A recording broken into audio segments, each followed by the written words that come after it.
Teori psikososial Erikson.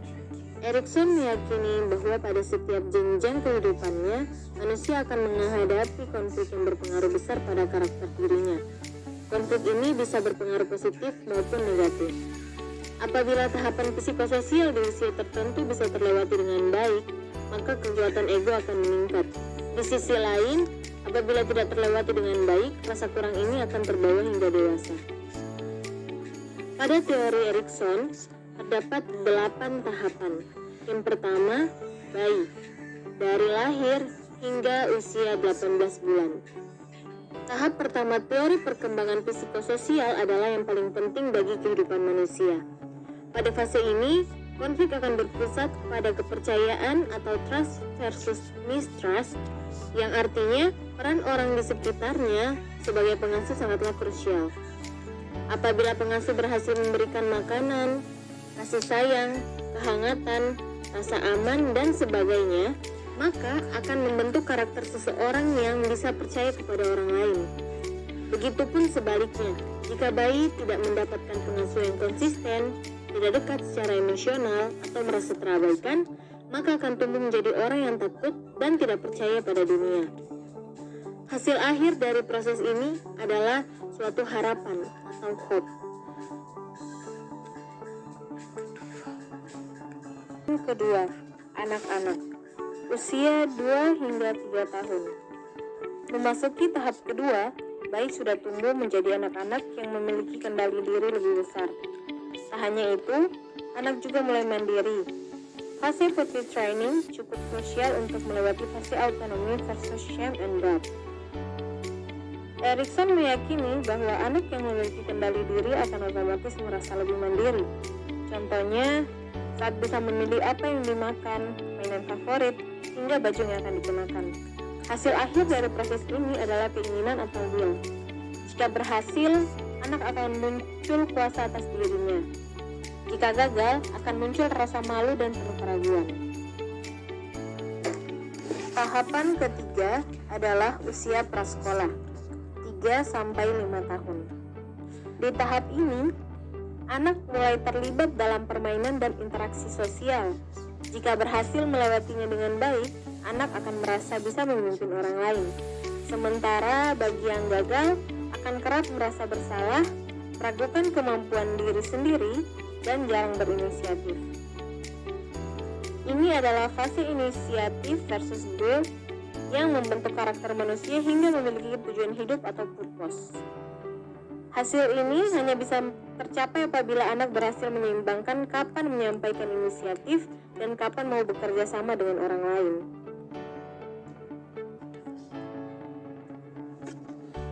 Tahapan keempat ialah usia sekolah 6 hingga 11 tahun. Lewat interaksi sosial, anak mulai merasakan bangga ketika berhasil melakukan sesuatu. Pada usia sekolah ini pula, mereka harus menghadapi tantangan berupa target sosial dan akademis. Di fase industri versus inferiority, yang berhasil melewatinya akan merasa kompeten, sebaliknya yang gagal akan merasa inferior. Itulah mengapa hasil akhir dari fase ini adalah confidence. Anak-anak yang di usia sekolah jarang mendapat apresiasi atau dukungan dari orang terdekat akan meragukan kemampuannya menjadi sukses. Tahapan yang kelima ialah tahapan remaja, usia 12 hingga 18 tahun. Fase selanjutnya adalah identity versus role confusion, yaitu saat remaja mencari jati diri yang akan berpengaruh pada hidupnya dalam jangka panjang. Remaja yang berhasil akan konsisten dengan dirinya, sementara yang gagal akan merasa bingung tentang jati dirinya. Jati diri ini berkaitan dengan kepercayaan, konsep ideal, dan nilai yang membentuk karakter seseorang.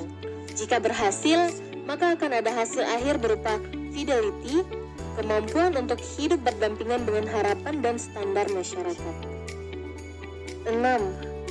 Awal dewasa, usia 19 hingga 40 tahun.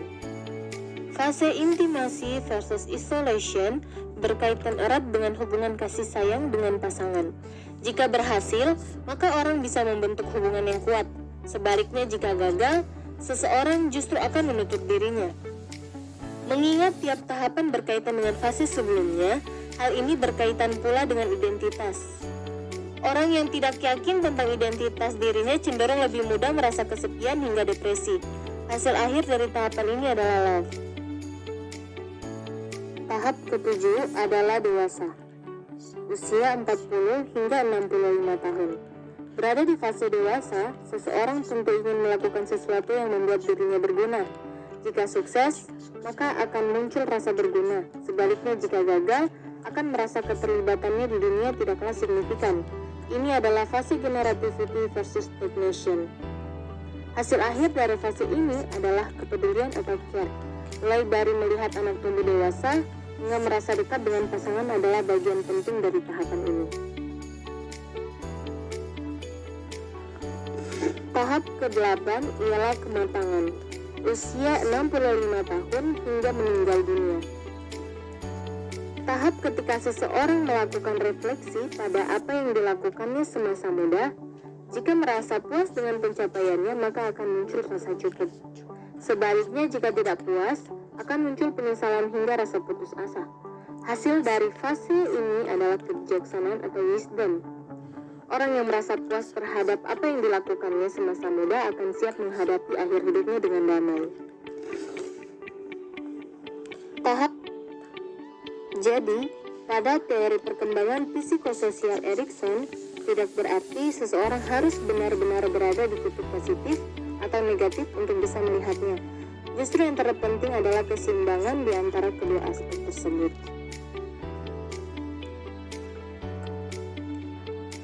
Teori kedua adalah teori dari Abraham Maslow.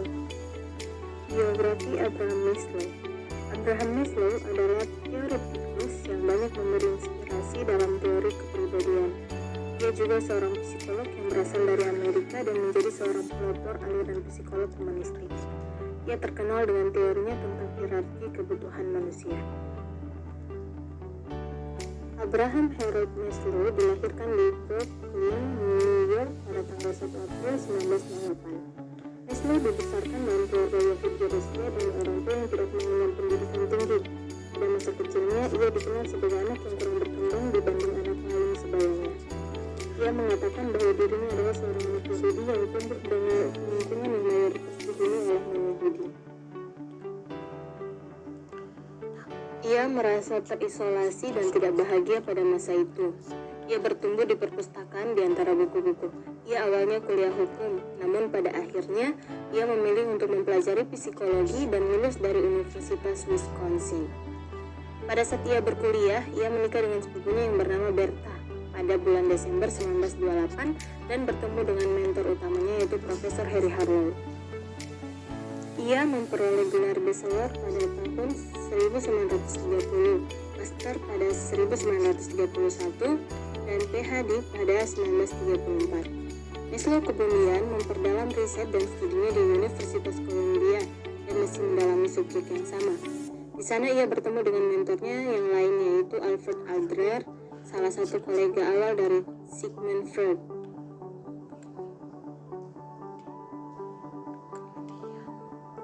Pada tahun 1937 sampai dengan 1951, Maslow memperdalam ilmunya di Brooklyn College. Di New York, ia bertemu dengan dua mentor lainnya yaitu Ruth Benedict, seorang antropologis, dan Max Weber-May, seorang gestalt psikolog yang ia kagumi secara profesional maupun personal. Kedua orang inilah yang kemudian menjadi perhatian Maslow dalam mendalami perilaku manusia, kesehatan mental, dan potensi manusia. Ia menulis dalam subjek-subjek ini dengan mendalam. Tulisannya banyak meminjam dari gagasan-gagasan psikolog, namun dengan pengembangan yang signifikan. Penambahan tersebut terkhususnya mencakup hierarki kebutuhan, berbagai macam kebutuhan, aktualisasi diri seseorang, dan puncak dari pengalaman. Maslow menjadi pelopor aliran humanistik psikologi yang terbentuk pada sekitar tahun 1950 hingga 1960-an. Pada masa ini, ia dikenal sebagai kekuatan ketiga di samping teori Freud dan behaviorisme.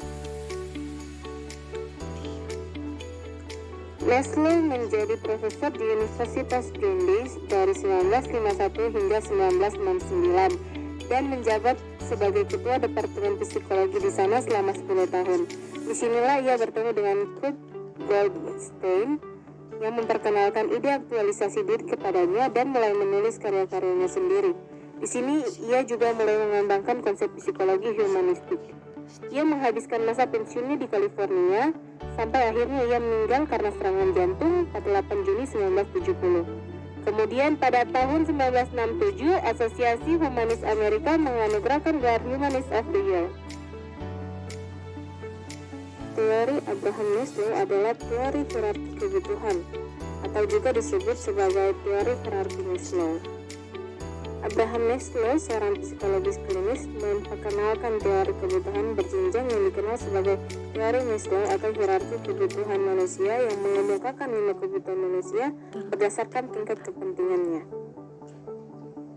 Dalam teori ini, Maslow mengemukakan manusia berusaha memenuhi kebutuhan dari tingkatan yang paling rendah, yakni kebutuhan fisiologis, kemudian akan naik tingkat setelah kebutuhan sebelumnya telah dipenuhi, begitu seterusnya hingga sampai pada kebutuhan paling tinggi, yakni aktualisasi diri. Tingkatan kebutuhan yang dikemukakan oleh Maslow yang pertama adalah kebutuhan fisiologis. Kebutuhan fisiologis merupakan kebutuhan dasar manusia, yaitu kebutuhan tubuh manusia untuk mempertahankan hidup. Kebutuhan tersebut meliputi makanan, air, udara, rumah, pakaian, dan seks. Yang dimaksud di sini dalam teori yang dikemukakan Maslow, kebutuhan fisiologis ini adalah kebutuhan dasar manusia yang dibutuhkan manusia dalam kehidupan sehari-hari, misalnya makan dan minum. Itu manusia sangat membutuhkan untuk bertahan hidup.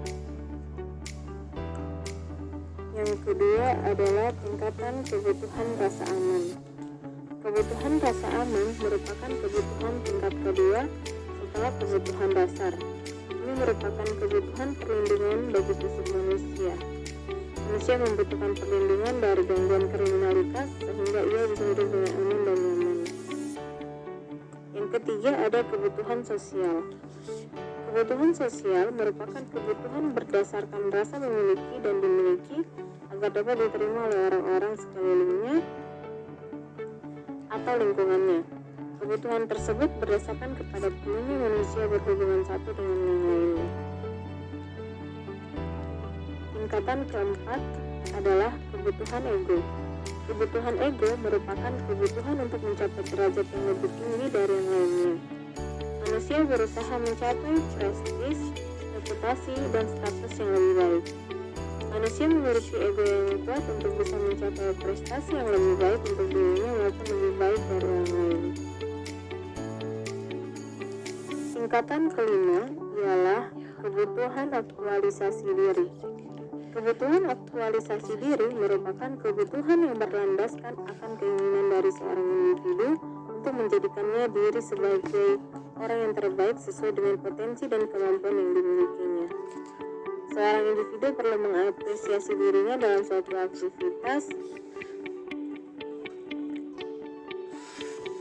Tingkatan yang kelima ialah kebutuhan aktualisasi diri. Kebutuhan aktualisasi diri merupakan kebutuhan yang berlandaskan keinginan dari seorang individu untuk menjadikan dirinya sebagai orang yang terbaik sesuai dengan potensi dan kemampuan yang dimilikinya. Seorang individu perlu mengekspresikan dirinya dalam suatu aktivitas untuk membuktikan dirinya bahwa ia mampu melakukan hal tersebut.